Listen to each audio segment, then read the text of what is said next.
Dave McCormick, exclusively on the Ingraham Angle. Dave, thanks for being with us tonight. I know you're exhausted. This is neck and neck between you and Oz right now. He got the backing from Trump. You wanted it, as did Barnett and others. You didn't get it. But with these absentee votes, at least right now, you seem to be outpacing Oz. If that holds, what did you do to secure that? Well, good evening, Laura. Thanks for having me. It's great to be with you, and I'm excited about where we are. You know, a couple days before the election, I think I was on your show, and I told you that even though it wasn't showing up in the polls, I felt huge excitement, and that definitely showed up yesterday. And I was really pleased with it. It was a record turnout in Pennsylvania, as you said, with the three leading candidates all running on an America First agenda. And our campaign had put a lot of energy and time into focusing on these absentee voters and focusing on our ground game. And so that has paid off big dividends.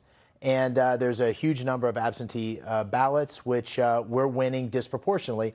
And that's why I have a lot of confidence I'm going to win this, because there's tens of thousands of outstanding absentee ballots, and I'll win those disproportionately, and that'll put me over the top. And that's what you saw happen over the last 12 hours or so, is Mehmet Oz's lead got cut by more than half because of the absentee ballots that came in.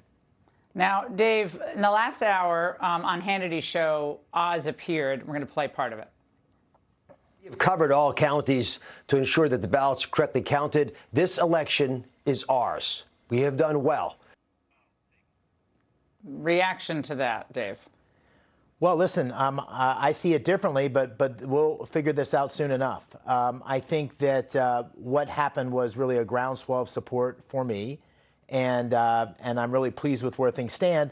And if you look at just what's happened today, what I've been saying, and I said last night when we sort of shut down for the evening, I said that there are tens of thousands of absentee ballots that will be counted, and when they're counted, I'll ultimately take the lead. And we're on that path, and I think it'll be a great moment for Pennsylvania and a great moment for our party, because it'll offer the opportunity, once we get through this and resolve this, to bring our great party together. And I look forward to doing that. I think there's a great opportunity to bring our party together around an America First agenda that can go into November and beat John Fetterman. And the great news is there's lots of independents and conservative Democrats who are deeply offended by the extreme liberal socialist agenda.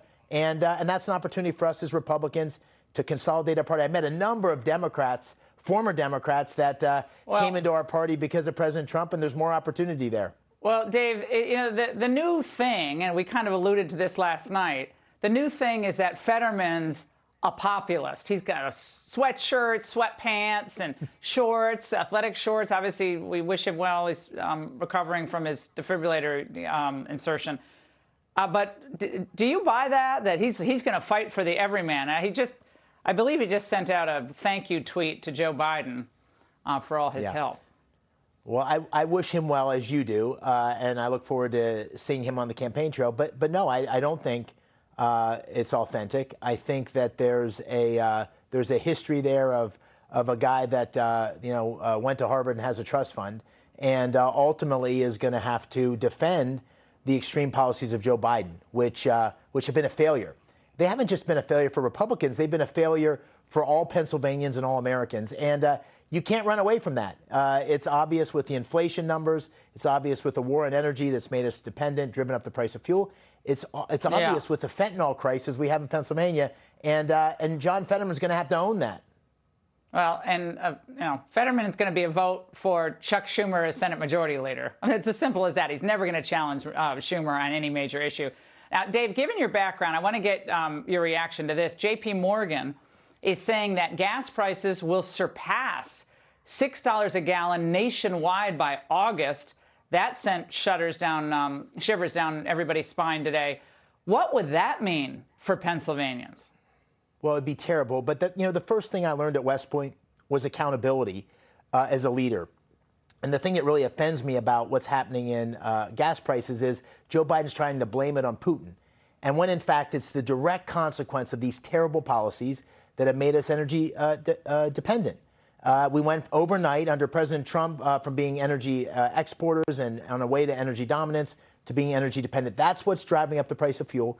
And you know this, of course. It hurts all of us, but it hurts working families in Pennsylvania and across our country the worst. It hurts small businesses that are getting crunched. Right? It's an absolute disaster. By the way, it's also one of the main drivers of inflation, which is the silent thief that's really putting a huge burden on Pennsylvanians as well. Well, Dave, when you start to lose Jeff Bezos on the inflation issue as a Democrat, that's right. You know that's not going well for you. You know you've crossed the line. Yeah, you know you've crossed the line. All right, Dave.